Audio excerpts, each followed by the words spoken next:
What's up everyone and welcome back to my channel. I hope you guys are having a good day. In today's video, I will be doing a completely rendered oil painting from start to finish of one of your guys' most beloved comic book characters, the Phantom.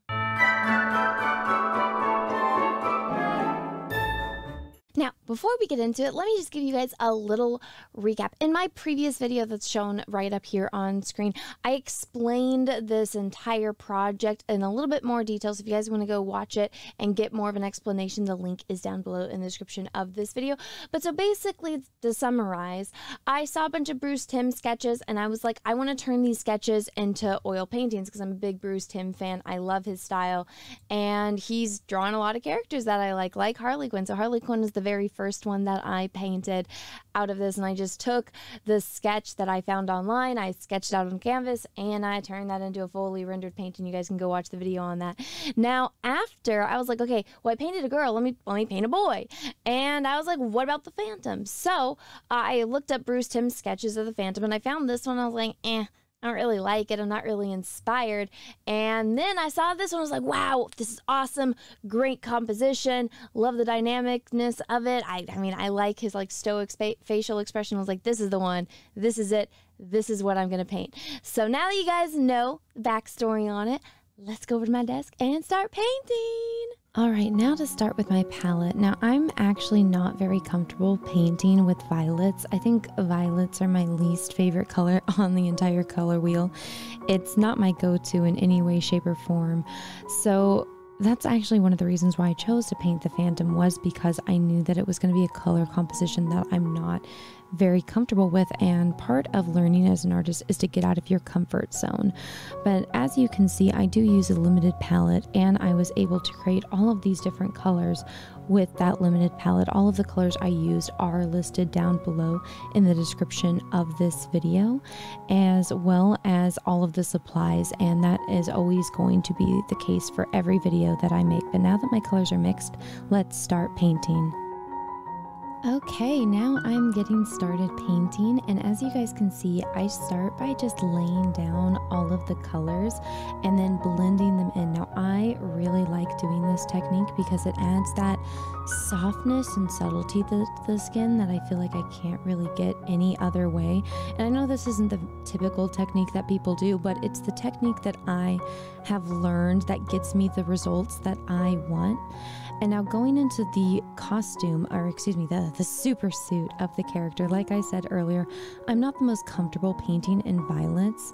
So being able to mix the skin colors with a little bit more yellow pigment, yellow and violet are complementary colors, so it adds that just dynamic to the painting that was making me a little bit more comfortable.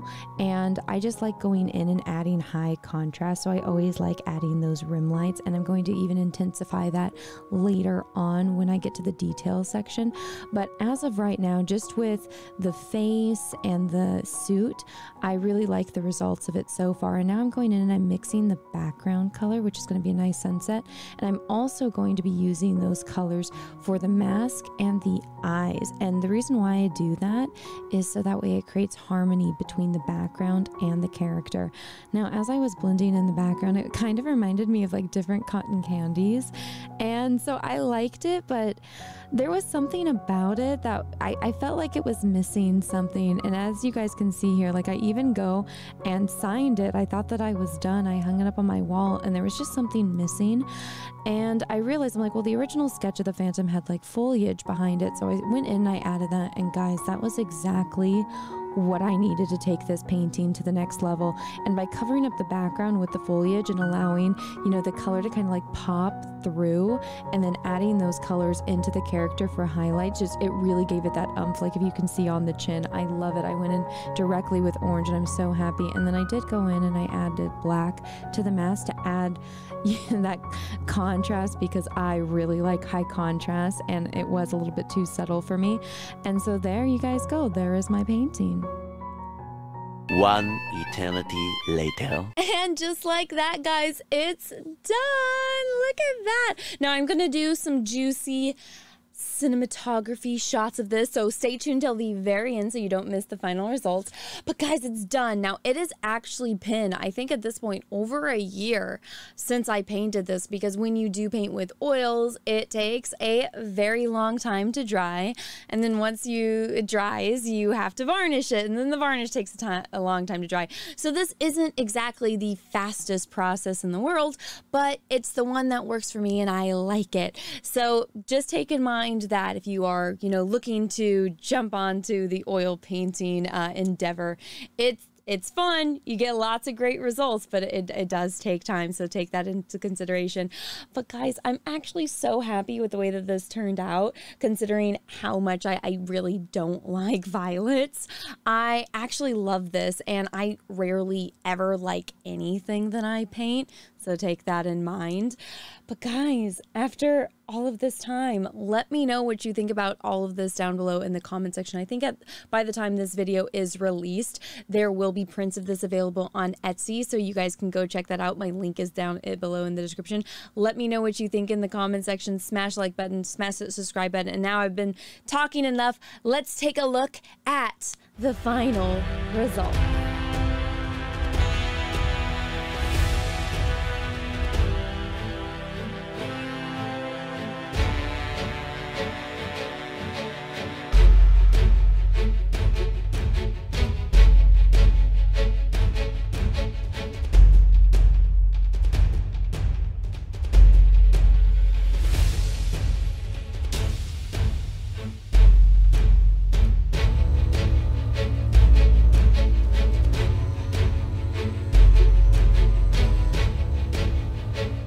If you guys are interested in my art, I have an art Instagram as well, where I post all of the time-lapse videos from my recent project, the Eye project, as well as other projects that I've worked on if you scroll down further. And if you're interested in purchasing some prints of my art, or stickers or bookmarks and stuff like that, any kind of merchandise that I make based on the stuff that I paint, you guys can go over to my Etsy. It's the Art of Anna TSWG. Everything again that I've showed you will be linked down below in the description of this video. Thank you so much, everyone. I hope you guys have a great rest of your day. Bye bye. Hey everyone, once again, thank you so much for watching my channel and supporting my content. If you guys want to send me some mail, go ahead and send it to Anna TSWG at P.O. Box number 28171, Santa Ana, California, zip code 92799, 8171. Thank you.